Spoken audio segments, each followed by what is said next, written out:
Bienvenidos a una nueva entrevista de 24 horas de economía. Nos acompaña Fernando Maura, quien es abogado, economista y exdiputado. Bienvenido, Fernando. Muchas gracias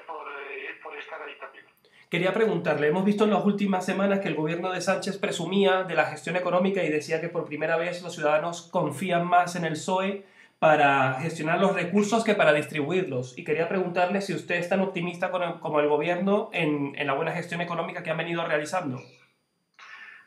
No, yo haría una enmienda, si no de totalidad, casi parcial, muy amplia a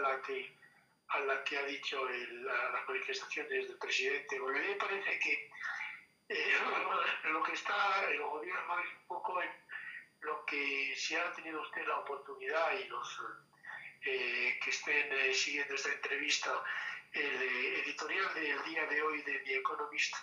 España, como otros muchos gobiernos occidentales, están viviendo en el mundo de la fantasía, ¿no? El mundo de los recursos que se creen que son eternos y sin embargo pues no es así, y la situación pues es la que es. Hemos entrado en una dinámica de una pública cercana al 115% en consideración del año pasado, del 2022, con un déficit cercano al 5% y con un periodo electoral en el que prácticamente pues, se le da a la máquina de hacer billetes con el beneplácito de la Comisión Europea, que hasta el año que viene no va a empezar a establecer medidas de contención del déficit y de petición de rebaja en la deuda pública. Esa situación de vivir como en una fantasía me recuerda un poco lo que se viene denunciando de los datos de paro, donde veíamos que parecen estar maquillados con el uso de los fijos discontinuos, y sobre todo ayer veíamos que sorprendía que el ministro Escrivá se ponía a discutir con Daniel Lacalle, que es economista, por desmontar los datos que publicaban desde el Ministerio de Seguridad Social, y quería preguntarle si usted considera que realmente estos datos reflejan la realidad laboral que existe en España. Bueno, yo lo que creo es que el maquillaje que se produce por parte del gobierno con la aplicación de los fijos discontinuos como si fueran, digamos que, empleados en la práctica, sin discriminar una situación de la otra, que es decir, la situación que es un género tertium genus, que es el de los bueno, que tiene una situación de contrato, pero que como no se produce su contratación en la práctica, pues están en el paro, y no están en el paro según las épocas. Eso habría que llevarlo a las cifras, y entonces los resultados serían pues muy diferentes. Estamos hablando de que un 34% de la última contratación de la que presume el gobierno pertenece a este sector de los fijos discontinuos, con lo cual la situación no es como para echar campanas al vuelo. Quería ver si coincide en mi análisis, porque veo que este maquillaje de las cifras y esta presunción de que gestionan bien los recursos económicos parece más un discurso político de cara a las elecciones autonómicas y generales, a realmente un planteamiento de autocrítica de la gestión económica actual de España. Bueno, no se espere nunca que un gobierno vaya a hacer autocrítica en un periodo electoral. No la hace nunca, no la va a hacer en un periodo electoral. Lo que yo creo que conviene es analizar con cierto sosiego los datos y darse cuenta de que la situación en este año 2023 pues no hay ninguna contención por parte de la Comisión Europea, pero el año que viene ya nos van a pedir que bajemos el déficit a un 3%, lo cual significa una reducción en el gasto público muy importante, y van a empezar a plantearnos una contención también en cuanto a la deuda pública. Hay que pensar que la deuda pública tiene una lectura distinta ahora que la tenía hace 2 o 3 años, cuando no se pagaba por la deuda. Incluso había la deuda pública estaba en unas en unos porcentajes negativos, con lo cual, más que pagar el Estado por la deuda que tenía, le pagaban el Estado por la deuda que asumía, lo cual es un tanto kafkiano y ahora se va reordenando de alguna manera, pero ahora hay que pagar esa deuda. Entonces las nuevas emisiones de deuda van a caer claramente sobre el presupuesto. Si usted suma la cantidad que hay que reducir como consecuencia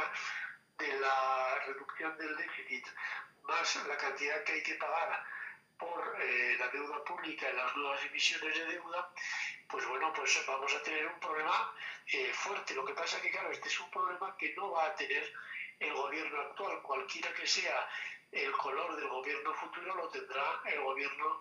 que se elija en las elecciones de diciembre de este año. Entiendo que este nuevo gobierno tendría que rehuir de esta gran estructura que ha montado Moncloa durante la última legislatura. Entiendo que debería haber un recorte importante de ministerios y de asesores. Bueno, con eso no terminaríamos la labor. Es evidente que si uno compara la estructura de los gobiernos españoles con los que había hace 100 años, se puede quedar pasmado, porque antes no se llegaban a los 10 ministros por un gobierno, eran 5, 6, 8 ministros como máximo. Es verdad que el Estado ha crecido, que las demandas de la población también, que el gasto público también ha crecido y el trabajo del Estado pues también, pero es que es impresionante cómo se está creciendo toda la estructura del Estado, pero es que al mismo tiempo la administración, a pesar de que crece la composición y el número de los ministros, la administración no funciona. Usted va a un centro de salud y le dan una fecha de atención pues que a veces parece absolutamente exagerada, ya no hablemos de un especialista o de una operación. Pida usted sus derechos como pensionista jubilado en el futuro en la seguridad social, en cualquier oficina de seguridad social, o por teléfono o por internet, y tendrá gravísimos problemas. Si es usted un ayuntamiento que quiere cobrar las ayudas públicas en Canarias o las Filomenas, y el otro día a un alcalde del Ayuntamiento de Navarra le decía que acababa de cobrar las ayudas por Filomena, en fin, las consecuencias de la nevada en Navarra, que fueron hace ya más de 2 años, ya 2 años y medio casi, ¿no? Es decir, la administración no funciona, o sea que al mismo tiempo que crece la estructura elefantástica de la administración, sin embargo, decrece claramente la capacidad de servicio de la administración al ciudadano. Dentro de esta gran estructura del gobierno hemos visto que han surgido grandes polémicas que afectan desde el punto de vista económico, como puede ser el caso de Tito Berni con lo de los fondos europeos que están investigándose, pero también las sociedades opacas de Nadia Calviño, que por lo visto presuntamente se encuentran en Bruselas. Y quería preguntarle qué impacto considera usted que pueda tener esto, no solo para la economía, sino también para el propio gobierno. Bueno, los episodios de corrupción siempre hay que observar el comportamiento electoral después, porque normalmente los que pensamos que en un sistema democrático la limpieza de la clase política debería redundar en favor de su reelección y la corrupción debería redundar en su en fin, en el abandono de sus electores, pues eso no ocurre de esa manera absolutamente necesaria, ¿no? Entonces, yo creo que lo que hay que hacer es observar los resultados electorales, porque me da la sensación de que las dinámicas son distintas, ¿no? Se castiga al corrupto y sin embargo lo que se pretende es que aunque uno esté corrompido, si resulta que lo que hay que hacer es echarle al otro, pues se produce un voto en su favor. Quiere decir que estamos viendo un voto más desde el desencanto que desde la ilusión por parte del electorado español, y yo creo que de otros países también, con seguridad. Para no quitarle muchísimo más tiempo, quería preguntar su valoración sobre la ley de vivienda, que hemos visto que ha traído mucha tinta, que hay muchas personas que se encuentran con la incertidumbre sobre cómo podrá beneficiar a la ocupación, y queríamos conocer su valoración. Mi opinión es que va justamente en el sentido contrario al que debería ir una ley de vivienda,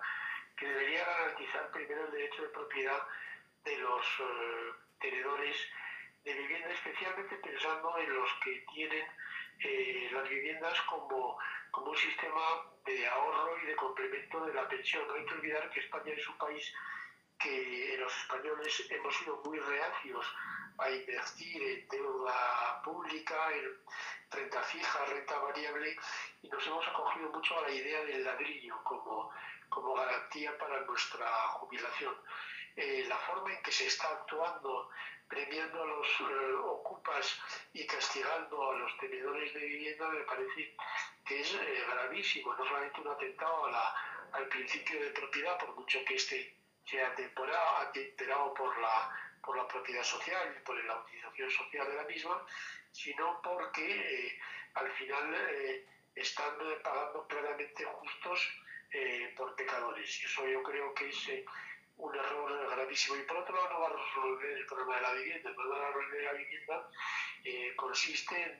en establecer una política de urbanismo en la que haya más suelo urbanizable, en la que